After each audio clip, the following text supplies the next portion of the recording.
So there was two things I thought we would do today. One of them is sort of a bigger sweeping review, a chance to ask questions, sort of fill in gaps, particularly for the last 3 to 4 months. It's been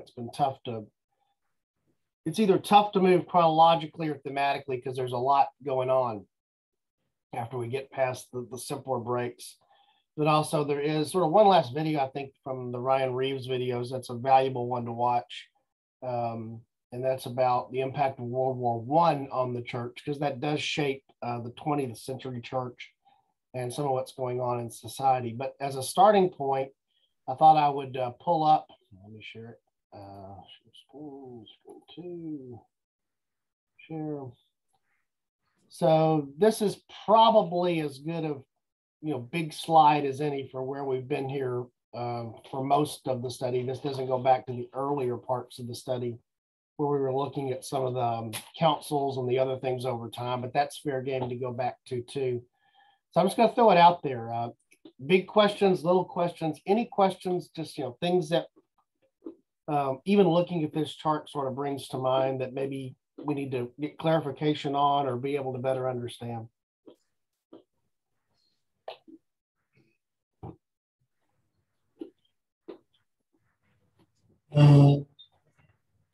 The only thing I can add to it, and it's somewhat in character with what we're dealing with, I was listening to Bruce Gore the other day in reference to the ascension.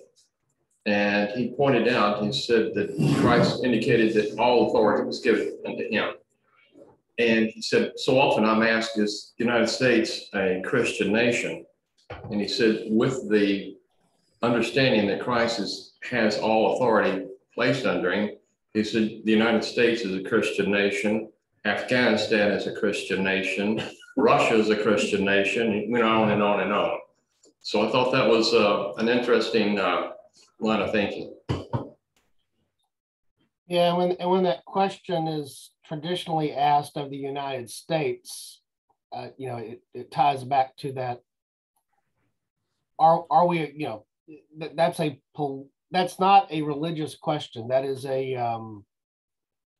by definition of asking about a country, that's a political question.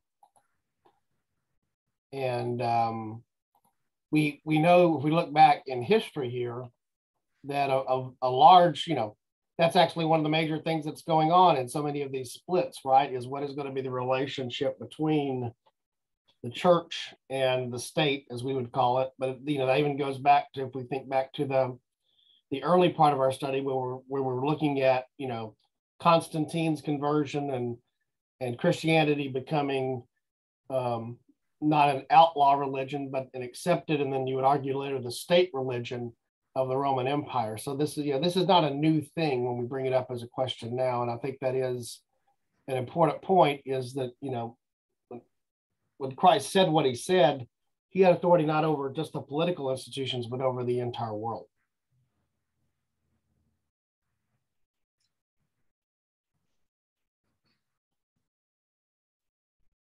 I haven't watched any of his new series on, which actually, I'm sure that's probably the context that came up in, which is about the role of Christianity in the early founding of the United States. Yeah.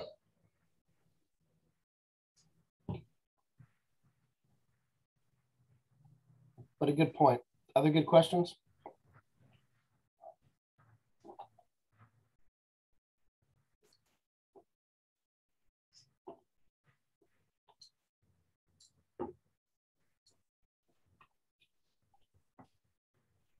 In the big picture, one of the things that struck me about this particular chart is that in the upper left-hand corner, this is before the 1054 split, which you'll remember is the split between East and West. The Great Schism is what they refer it to here.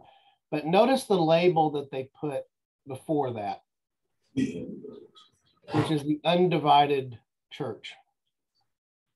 And then certainly after that, it looks a lot more what? Well, divided. But when you hear the term the undivided church, what does that cause you to think or say?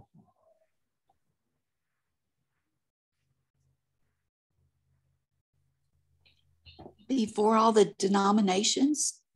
Okay, that's the obvious here, right? Before the various breaks that led to the denominations or other things in the church. I think that's a very fair way to describe it, Diana. The Greek Orthodox Bible, is that similar to ours? I mean, is there any major differences that we're aware of, or? Not substantial. They do hold to the, in some instances, to some of the slightly larger canon, but mostly it's the scriptures as we know it, the 66 books. In the early church, though, depending on I think you pointed out there were about 3 different major cities and major sects of the early Christian church that had a little bit different twist on the Trinity and that sort of thing, if I recall correctly. I think one was more oriented toward Jewish tradition, whether it was Antioch or what have you. Yeah. So, yeah, that's an excellent point. That's actually sort of where I was going, Mickey, is that, there was the church that was more around Antioch. There was the church that was more centered around Alexandria, Egypt. Eventually there comes to be, the church that is more centered around what's going on in Rome. I guess my point is it's a little bit of a misnomer on this chart to say that before 1054, the church was not, at least in some way, shape, form, or fashion, also divided. The divisions are different than what we see expressed here, because this is primarily picking up with that big division in 1054 and then the Reformation beginning formally in 1517. But the church has been in various forms of unity and division over its history. That's one of the big sweeps that I hope that you get out of us having gone through this whole exercise of the study, is that even when we're divided, as it would appear we're incredibly divided over here, to some degree we're not. But even when we appear to be more unified, there still exists division, if that makes any sense.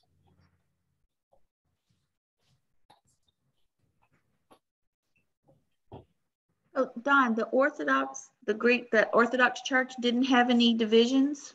It did. Yeah, in fact, it does.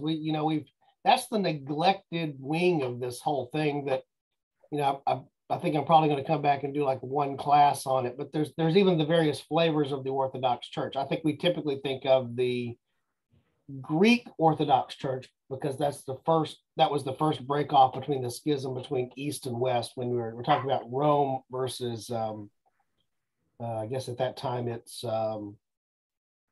Constantinople. But inside of the Orthodox branch, there's the Greek Orthodox, there's the Russian Orthodox, there's the Armenian Orthodox. There's a number of churches in the Orthodox tradition that tend to be centered more around nationalities or language groups that exist inside of that. Now, most of their doctrine is far more similar than it is separate, but they hold two distinct authorities. For example, I can't think of the name of the person that's over the Orthodox Church. It's not the Pope. It's but each of those traditions has their highest position of recognized authority.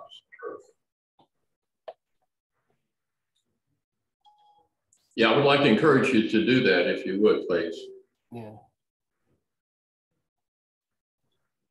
And part of the reason for doing that is much of the world, much of Christendom falls in this branch. We come from the Western European tradition, so we think more along what happened with the Western side of the split with the Catholic Church. But there is what goes on with the Orthodox Church in terms of what it is and becomes, and in some ways didn't have as all of the breakoffs that we see here, but also it was being challenged by other things. It's under challenge from Islam in a different way. And, the eventual fall of the Byzantine Empire, where it's centered, is much later than 1054. There's a political entity that carries on for a period of time.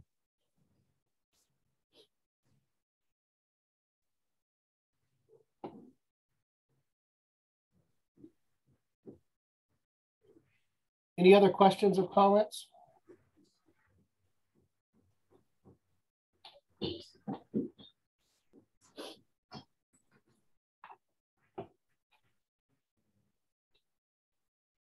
So the other thing for me to ask that sort of relates to that is, what was the most surprising thing, if there's anything that somebody was really surprised by that they want to share that they've learned over this state?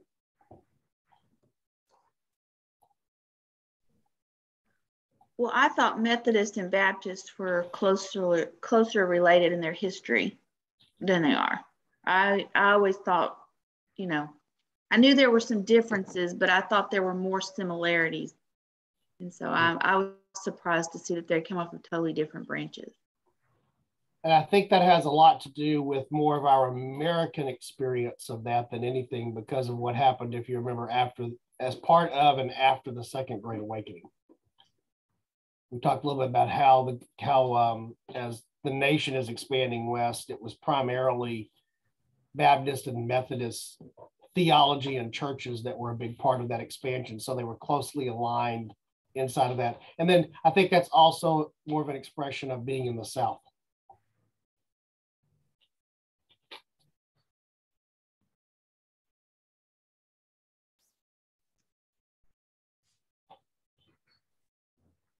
Any other surprises or things like that?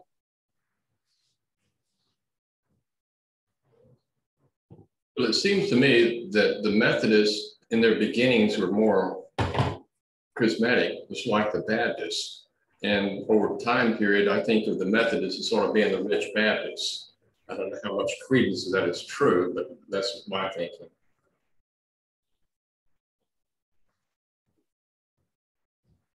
Yeah, I think that they definitely rise out of that, particularly the Second Great Awakening in this period here. And, that the open revival preaching, which, if we saw that one picture from Ron Reeves's videos, we saw it, 1,000 times. It was one of the ones he reuses a lot of them, one of the open air meetings there and what's there. That was very much what was tied to Methodists being part of that movement because of the roles of the Wesleys and the others that were in that. I also think what you just described there, Vicki, is also a little bit more of that, the American version or flavor of thinking this through, because, the English Baptist and Methodist tradition is a little bit different. Okay.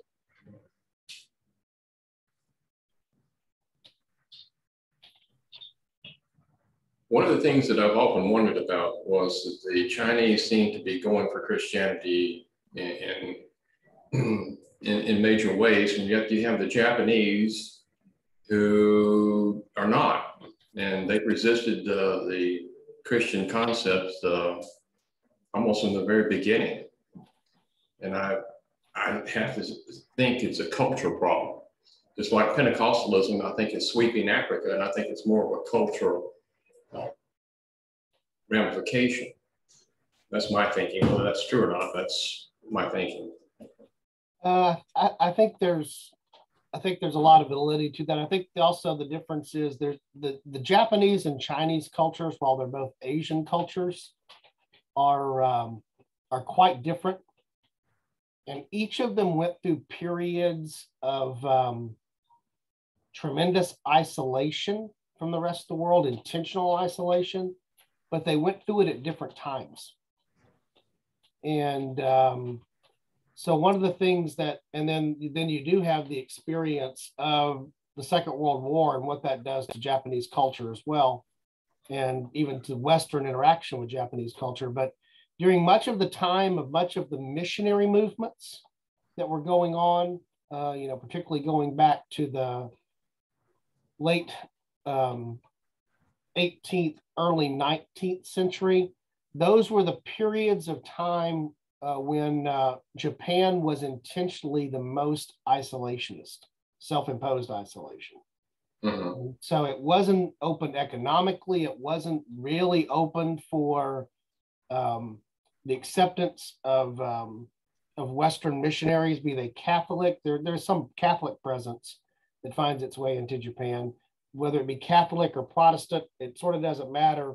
They go through this very long phase of being intentionally closed to the Western world. In fact, if you remember from history, it's American Commodore Perry that sort of at gunpoint opens up, Japanese ports and opens up trade with Japan. China went through those isolationists, the building of a wall and some of the other things that were there, that point that out, but it was much earlier in their history. And so during the period of time when there was more missionary activity happening to Asia, China was more open to that. India was very open to that because it was still a British imperial possession. One of the fastest growing places in the world for the church now is Korea. Yes. Which is also Asian, but they're even a different culture than the Chinese or the Japanese culture. And I guess the other thing that I would say generally about that, I just finished up listening to this really long historical podcast that was talking about Japan primarily leading up to and through the Second World War. But the religious traditions, the philosophical traditions inside of China and Japan were also very different.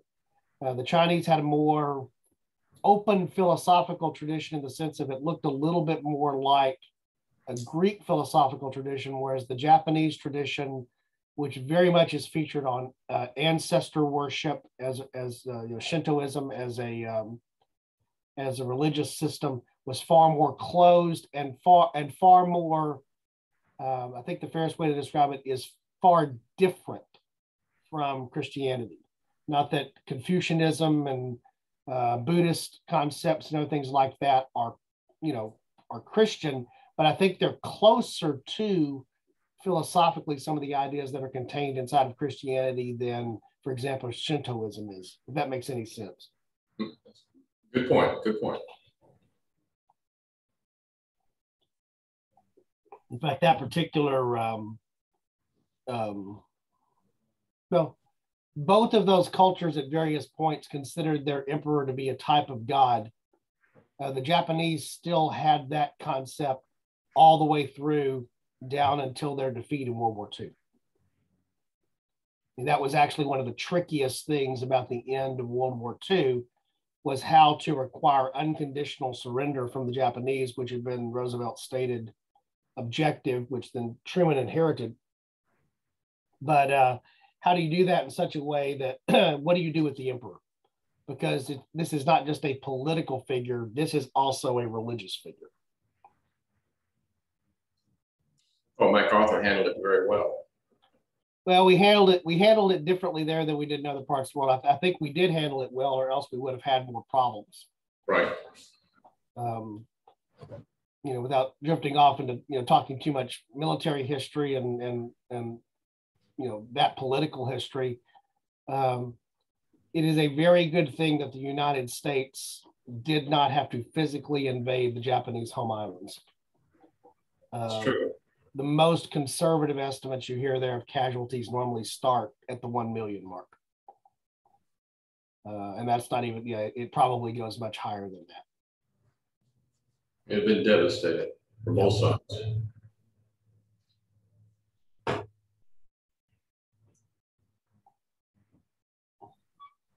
What other questions?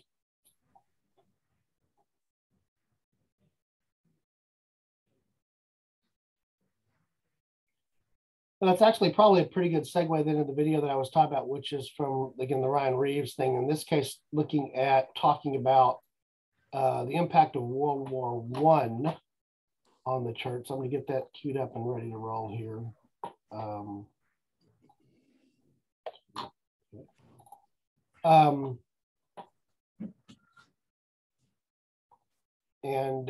Let me know when you guys can.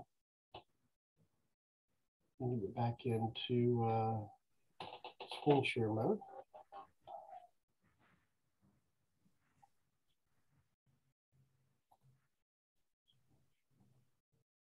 You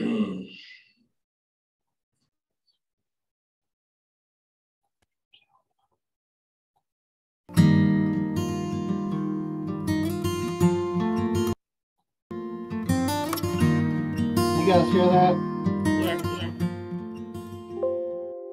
We're going to spend this lecture looking at the First World War and its impact on the church.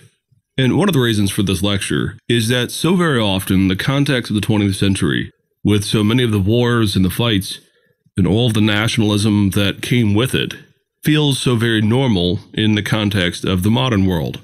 For anyone alive today, the instinct is always to believe that nations have always been fighting over turf wars, they've always been fighting over resources and energy, and that there have always been political and ideological differences that drive nations to engage with war, sometimes not only with each other, but also bringing in their allies to the point that you have global strife and what feels like a global catastrophe on the verge, particularly when you get into the era of atomic and chemical warfare. And the church had a role to play in this whole process. But we do want to say at the outset that what we're dealing with now is more how the church engaged, at times supported, and eventually came to have criticisms of the way that the world engaged in its own hostilities and its fights.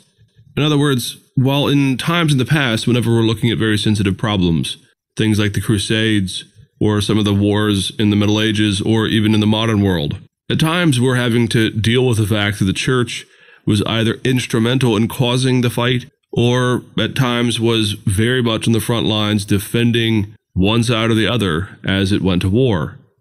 When we're looking at the First World War, and later when we look at the Second World War, we're not talking about as much of an involvement with the church with the culture at large here. By the early 1900s, of course, the church still has a role to play, still is a voice in culture.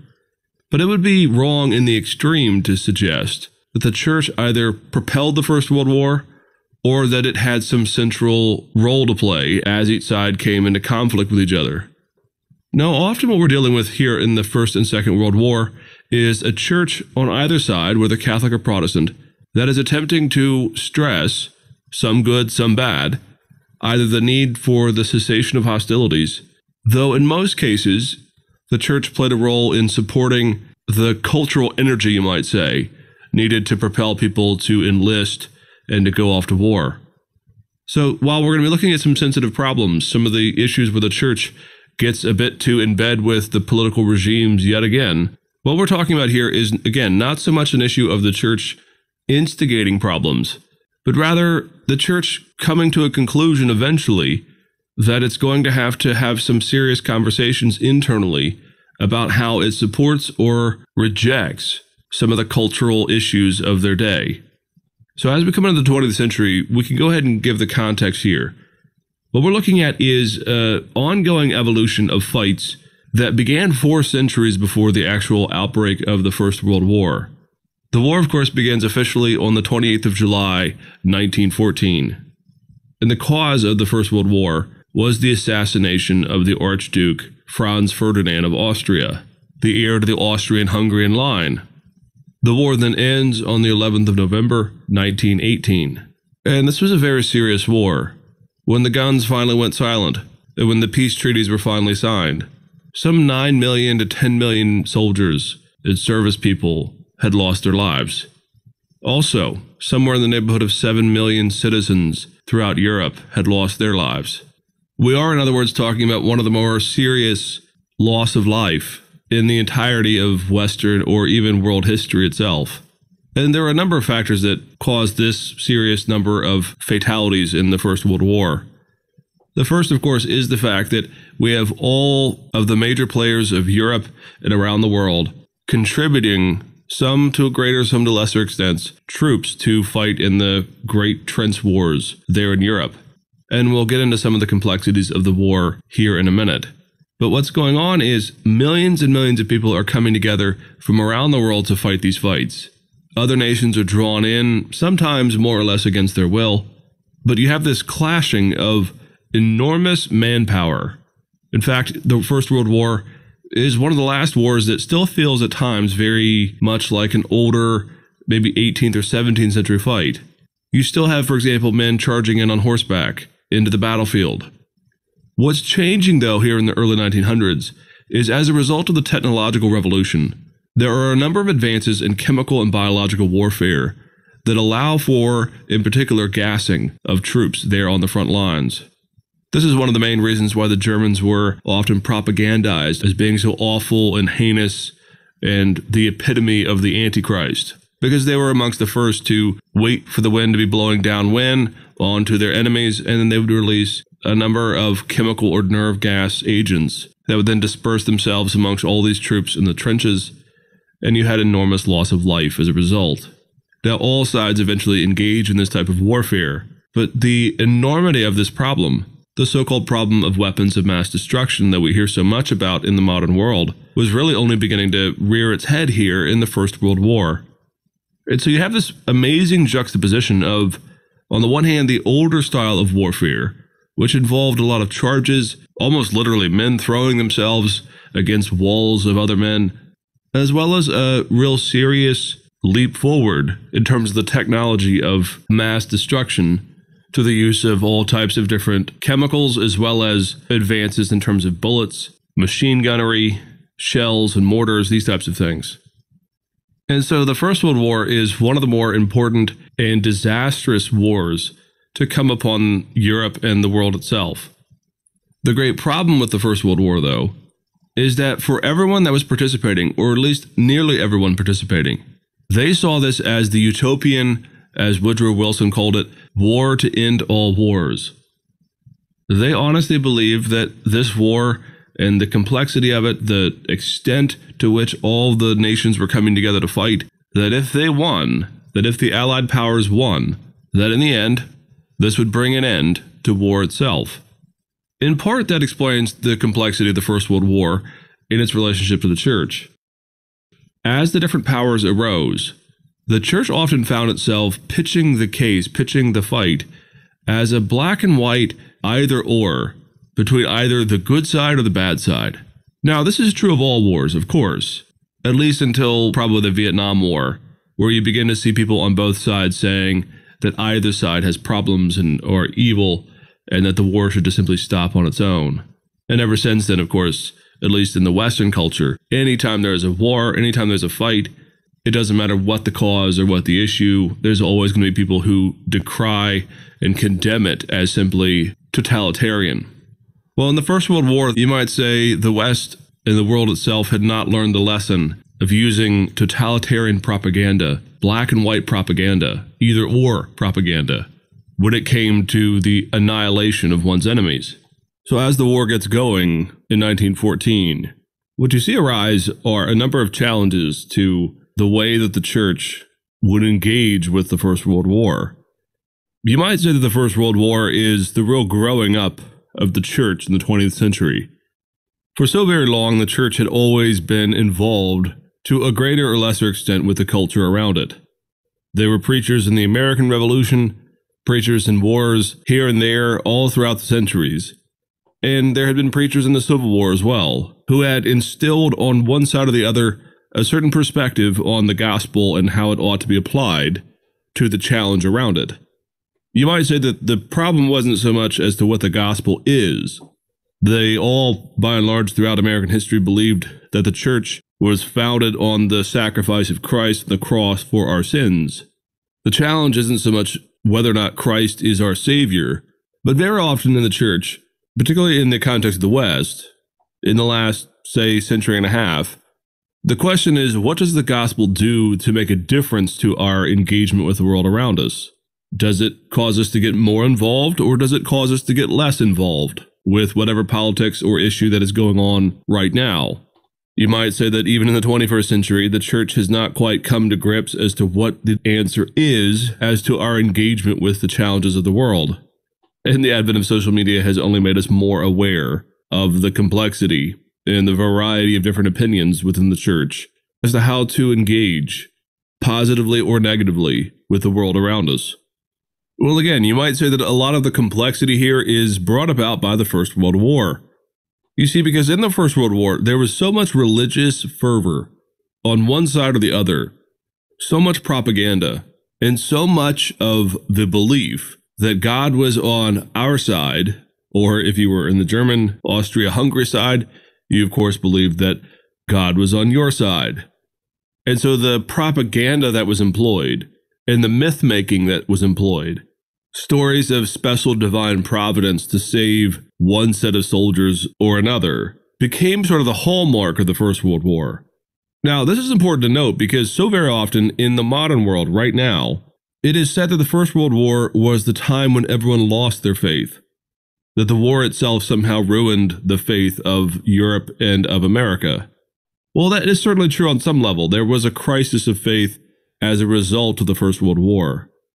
But I think as we've already seen, the loss of faith with some people was already there decades or generations before the First World War. The loss of faith, you might say, as a result of the First World War, came at the end of it, when both sides paused to realize how much of the propaganda of their faith had been used by governments to back the enlisting of men for the military or the support financially of all their citizens for the war. And we can cite just one example of this, the Angel of Mull, or the Angel of Mons, if you just want to anglicize it, frankly. But this is a story, an entirely mythical story, of a set of soldiers who were being chased down by the German forces and who, calling upon St. George, were suddenly saved when a series of angels dressed, at least in some of the stories, as the 15th century Henry V armies who had conquered France before. These archers, these archer angels of all things, showed up and protected the soldiers as they escaped. Well, again, this is entirely myth-making, and this is entirely using some element of the biblical faith, albeit very obscurely so, and weaving it not only into the war as it was going on in their day, but hearkening back to the 15th century war between England and France. It's this type of engagement, this type of muddying up of the waters between culture, politics, nationalism, and religion that is almost impossible at times to disentangle in the First World War. Everywhere you look in the First World War, there is religious propaganda, religious imagery, crucifixes hovering above fields where soldiers lay dead, priests of all kinds out ministering to those who almost seem to want to claw their way into the saving arms of the church, to say nothing of the propaganda against the German Huns, as they were called, in a very sort of slanderous way. The beast Antichrist, who was challenging the opportunity of freedom, in particular religious freedom, and who was seen as the scourge of all that was good and true and beautiful. This level of propaganda and engagement within the church was just simply assumed as something that was allowable and good by the church. And you might say that the First World War is the full epitome of the entanglement, in particular in America, of Christian values with the welfare and the progress of the state itself. The ongoing belief the church was somehow part and parcel to the culture itself, or that it was a supporter of all that was part of the American good, is on display here. And it's true of Catholics and Protestants. The Archbishop of Chicago, for example, the Catholic Archbishop, stressed that all good Catholics should enlist. He also encouraged churches to even consider going into debt to make a display for all of their neighborhoods and their surrounding environs to see that they were supporters of the war. Other Protestant churches did many of the same kinds of things. You begin to see, for example, the flying of the American flag within the sanctuary becoming a more or less common thing. In fact, even the creation of the Pledge of Allegiance itself was begun here in the early 1900s in the context of the run-up to the First World War by a Christian man who believed that patriotism and good Christian virtue were things that were not synonymous, but things that were hand in glove. To be a good American meant to be a good Christian man or something like this. And so he creates the first sort of kernel of what will become the Pledge of Allegiance as we know it today. And in part, what he's saying is, if we can instill in people the heritage of the virtues of the American Republic, then built within that is some of the same kernel, the seeds of a good, biblical, faithful man or woman. The story of those who resisted the First World War, though, of Quakers, the Amish, and the Mennonites in particular, those who were called upon to enlist or who were drafted, and yet who, because of their religious principles going all the way back to the Reformation and the Anabaptist movement itself, they stood pretty united against the idea that they had to enlist and become part of this war. Many of them were thrown into prison, and they were treated very poorly as a result of standing up for their beliefs, that those in the church ought not to so fundamentally identify with the wars of nations that they themselves believed that they could not fight. And so really the story of the Quakers and the Amish and the Mennonites in particular in the First World War is really an undertold story, an underappreciated story about the complexities of the church in a world that is now engaging in something that you might call total war, where every energy, every ounce of strength is being leveraged. All of our money, all of our blood, sweat, and tears goes to the war. And this means that those traditions within Protestantism that do not believe in participating in war or in the army or the military were often being persecuted for their beliefs. In the end, the ongoing struggle of the war came to an end. And as the war drew to a close, many of the propaganda pieces and the slanderous pieces against the Germans and against Europeans as a whole began to come back to the Americans as being superficially based off of a certain amount of racism or anti-German sentiment. And so as a result, Americans had to realize that a lot of their propaganda and a lot of their using of their energies to entangle the church with the First World War were now somewhat embarrassing. And there were a number of people who began to abandon the over-reliance on patriotism as a vehicle for theological and biblical interest within the church. And as we'll see in our next lecture, this leads dramatically into the context of not only the Depression, but the rise of Nazism and the Second World War.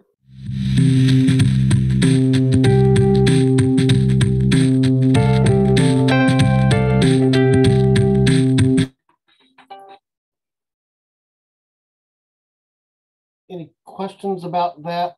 I'll expand upon that.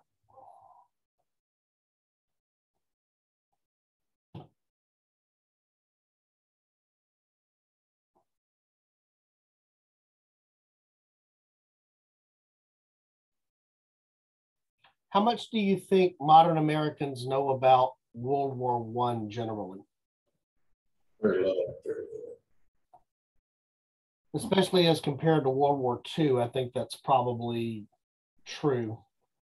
I should say that my general viewpoint on World War II is that World War II really is just an extension of and a remodification of what started with World War I. I think of them in my head as being, to some degree, the same conflict spread out over time with an interlude in the middle and some changes that happen, but they definitely are. One is tied to the other. The seeds of World War II are clearly planted in the piece of World War I, what was left unfinished.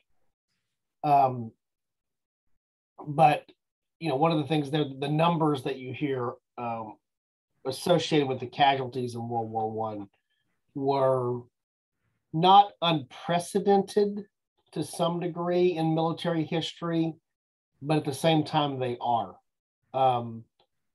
There were, during the American Civil War, I think the number is somewhere in the neighborhood of 600,000 plus casualties, so wounded and killed. But World War I, as he pointed out, clearly goes above that to the realm of about into the millions of just the soldiers, not to mention the civilians that were killed. And when you see and read and hear things about World War I and just the nature of the warfare, how horrific it was, I guess was that a year and a half ago, 2 years ago, the movie 1917 that was released. If you've seen that, I think does an excellent job of sort of portraying the brutality of that particular conflict, the trench warfare, and as he already mentioned, there's some of the technology that came to bear. There were a lot of folks that became very disillusioned in the early part of the 20th century because of World War I, just about where the world was. And a lot of the rise of modern, what I would call modern atheism, 20th century atheism, draws out of how could there be a God on his throne who could allow that to happen, if that makes any sense.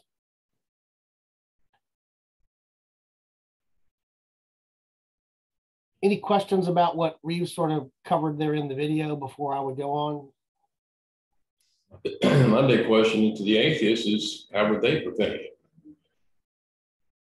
I'm sorry, Mickey, can you repeat that? I'm sorry. If they're so dead certain that there is no God, then why don't the atheists come up with a rational, reasonable way to avoid all this? Well, it's easier to sit back and be the critic than it is to be the protagonist. Exactly. And the brutality of that war. But you also even heard, I think the thing that I picked up on that, which I've heard, is both sides thought they had God on their side. And that's a common theme throughout much of history when it comes to, various political wars as well. You actually had one scene on the trenches in World War I think it was in 1914, where at Christmas time, the English and the Germans got up out of their trenches and they exchanged gifts and sang songs and we're at peace for a day. yeah. And then of course, both sides, artillery started opening up on them to get them back in the trenches. Yep. In fact, there's a number of instances that are like that at various places where it's, there's, or on, part of what I've heard that story often told where also each side could hear the other because the trenches were close enough together and across, sort of the no man's land. They could hear the other side singing right. Christmas songs. They were familiar with the tune, even if they were not familiar with the language that was being used. Right.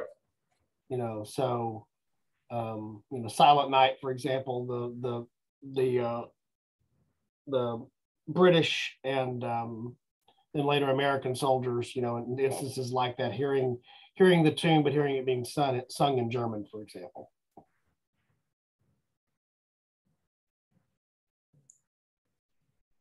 To what extent does what he talked about there still exist today, do you think? Do you still think that what's the relationship between the modern church and I'll just call it war and the proper use of aggression, that type of thing? Do you think that still exists?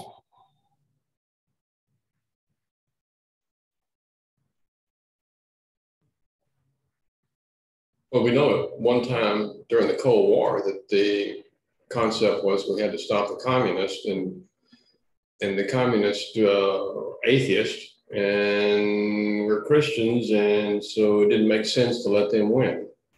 So there was that play. And you still got the problem of Muslim Christians in this world. I'm not so sure it's Muslim versus Christian as it is opposed to aggression. Trying to stop the aggression of the Muslim community. Yeah. With aggression. Well, and as we've talked about through a lot of the study here, there's a long history of both Christians and non-Christians with the faith and religion being spread at the point of the sword or at the point of a gun. That's true for both Christianity. It's also true for Islam to a great degree, particularly when it blew up in the 6th and 7th centuries. I guess the 7th and 8th centuries, in the 600s and 700s.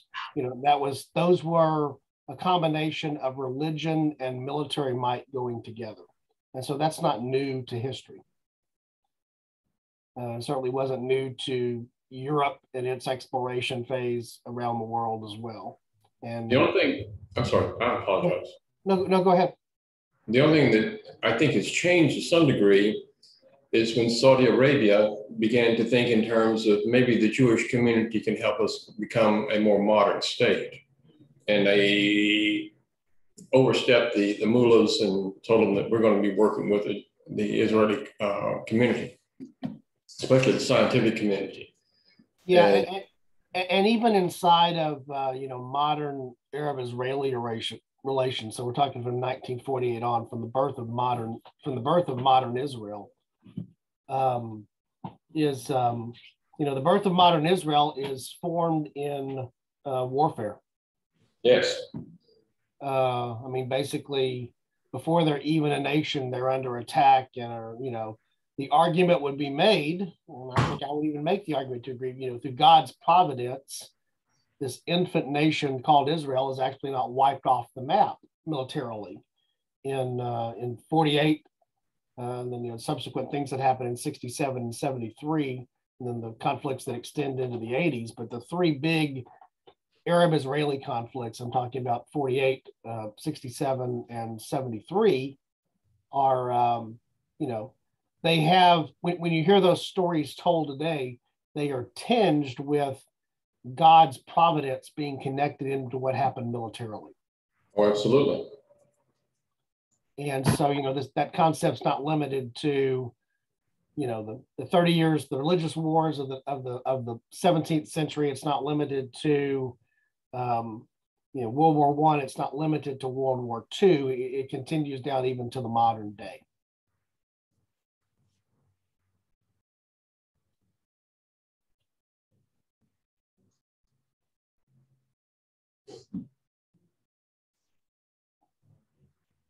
So I guess one of the questions I would ask, because this goes back to our whole study here, which is the relationship between,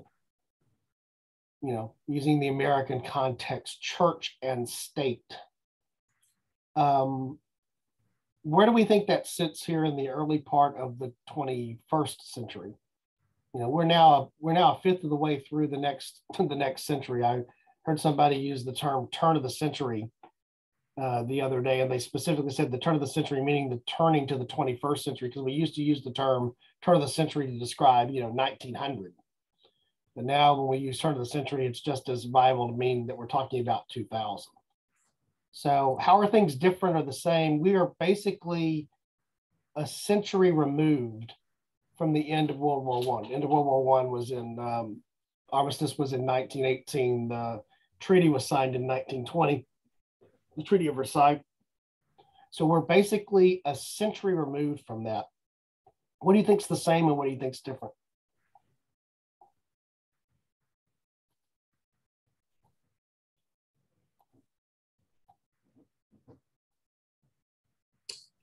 I think there's a major difference. I think that you have, I think we talked about this before, where the world has more prosperity, and the concept of the nuclear exchange has stopped major wars. We still have small wars, and we still have institutions in this country that are in favor of war to dominate. I think there's been a great deal of change. And I think to a large extent, it's in my view, Christian capitalist system and the nuclear exchange problem. We just can't afford it. One nuclear bomb or a couple of, if Pakistan and India go to war, the whole world's going to be wiped out if they exchange nuclear weapons, from what I understand from some experts, because you're not dealing with a Hiroshima type bomb anymore. You're dealing with multiple times of destruction. Yeah. Which is frightening. I think certainly that was the nature of the Cold War. That's why it was a Cold War and didn't become a hot war. Was the danger of what would happen if it became a hot war, given the weapons and the arsenals that both sides had. I think one of the other things is, you see pictures of, and he showed some of them in the video there, but, and there is some, film by the time of World War I and certainly World War II. In fact, that's sort of the point that I'm trying to make, is that for the most part, World War I and the atrocities of World War I were still, people read about them or saw pictures of them. By the time we get to World War II, you definitely see pictures about what it was like to be in the war, but you see definitely film. By the time you get to Vietnam, you're seeing something that's entirely different because that's film on this box in your house every night. You don't have to go watch a newsreel, you know, in a theater to see that. And so I think the other thing that, you know, played into this in terms of how we perceive war, and again, tying this back to, you know, the theological aspect, is how we perceived war has changed because war is in our living room now, or more easily brought into our living room than it was during World War One. In real time, in living color, in all of its brutality, its inhumanity. And it's not that there's anything necessarily about those modern weapons that he was talking about there in World War One, although the machine gun, you know, is far more devastating than what a rifle had been before that. And chemical weapons are far more, you know, insidious than other things. Nuclear weapons obviously are what they are. But, you know, we now actually see even we even see what just simple bullets can do in a much more realistic way, just because of the change in technology, not the technology of warfare only, but the technology of communication as well. Germ warfare. Yeah. And we have to filter through all the political slants on what's happening. That's also true. Both sides. To determine what's true. Yep. Well, and even you know, this is where it plays back into again the theology of it. The Germans that we were fighting against in World War One, the Germans that we were fighting against in World War Two, they were, you know, back to your point from earlier, Mickey, is Germany a Christian nation? According to Gore, and I'm leaning. I think you sometimes. I think we get so wrapped up in today's news that we constantly talk and about the problems we've got. Blah blah blah. We have an enormous amount of blessings that God has given us. I mean, he's massive. And I think we need to start analyzing those. I think you win if you're positive and smiling and happy and life is so much better. We know you live longer. And so I think that's the attitude we should start taking. So yes, I think that Christ is in charge, but their problem we've got is free will. If I want to jump up and kill a whole bunch of people, you know, I can do it. Or I can praise everybody and be nice, kind, and polite. Yeah. Free will is a problem.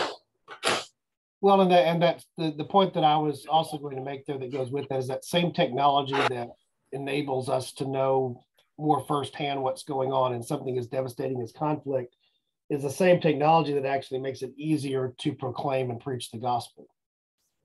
Right. And so, you know, that technology.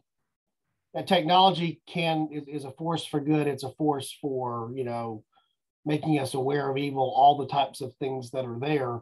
It plays both ways. It works on both sides of the street.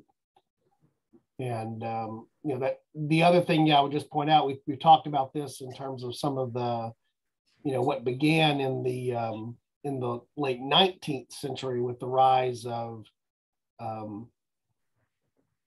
eschatologies that were far more negative in terms of, you know, the Armageddon, you know, the focus on more of an Armageddon type of thing versus the more of an amillennial approach, which is that over time the world is becoming more and more conformed to Christ's kingdom, is a lot of that, you know, the late great planet Earth kind of eschatology that was so popular in the 60s, 70s, and 80s and is carried forward through today was because there was the opportunity for nuclear destruction, because there was a modern Israel that had been attacked by its neighbors. And so people looking at where that plays into prophecy. And so a lot of what happened in the 20th century that led into the way that people even think about the church's role in where it is now and where we're going. The church's role in end times has changed as a result of what happened in the 20th century, particularly the two major wars, World War I and World War II. you know, the atomic bomb is a unique weapon in history. Also, we got to look back at the time of Christ when the Roman Empire, brute force was just the thing to do. And it was brutal, extremely brutal. And yet the entire world now is judged more on, in my view, more a Christian concept of, you know, feed the poor and, you know, help out with your neighbor, et cetera, et cetera. So I think that line of thinking has become more and more predominant, and we're using that as a ruler to judge other people. I think I do know that if you talk to the missionaries, they talk in terms that the United States has been an enormous influence on their culture. No matter what we're talking about, Spain or Suriname or, you know, pick a nation, except maybe from Korea.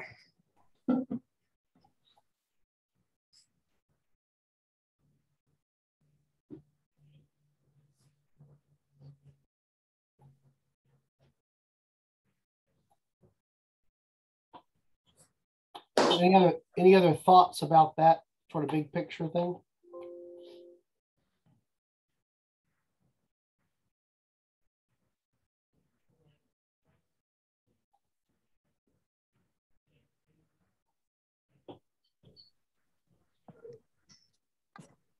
You know, it was showing those posters, you know, where they were trying to recruit soldiers for World War II with Christian themes. And, you know, today's society, the government wants the church far removed from itself. Where, you know, to the point where pastors get in trouble for making even slight political stances.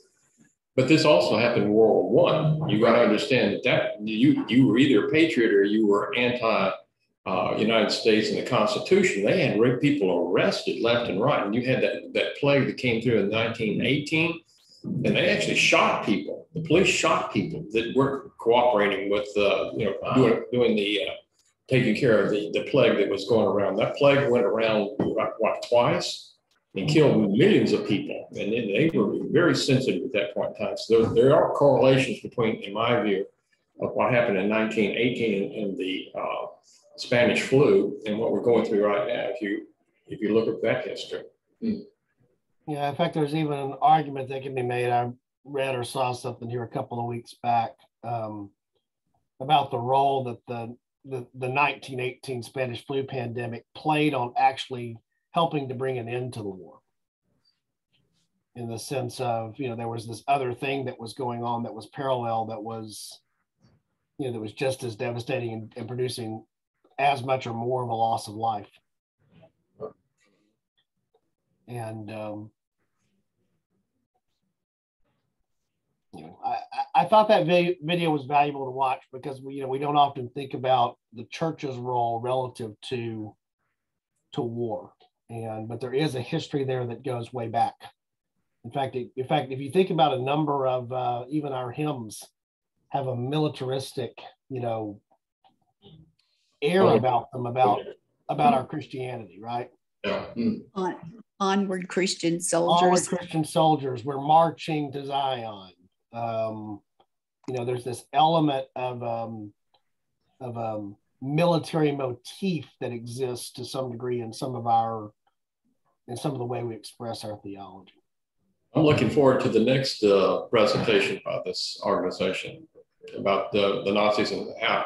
Well, that's the bad news, Mickey. I can't find that video that he's referring to, so I don't know if he didn't make it. I'm actually going to reach out at some point and say, you know, where is this? Because it's not in the rest of his playlist.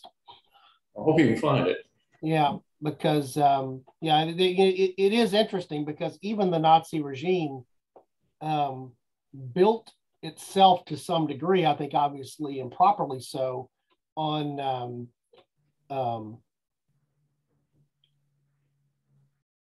Protestant, and it's very heavily Protestant because of the German influence there, obviously, on Christian motifs. Yep. And that was, you know, and this actually goes back, you remember we were talking about the Crusades. You know, this goes back to the animosity that existed in one of the first Crusades related to Jews. Exactly. And so this was not, what happens, particularly by the time we get to World War II, but some of this is in the lead up to World War One.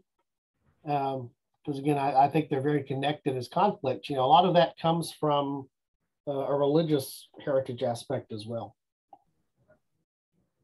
All right, I'm going to go ahead and stop the recording because we're past time here. So, and I want to spend a few minutes with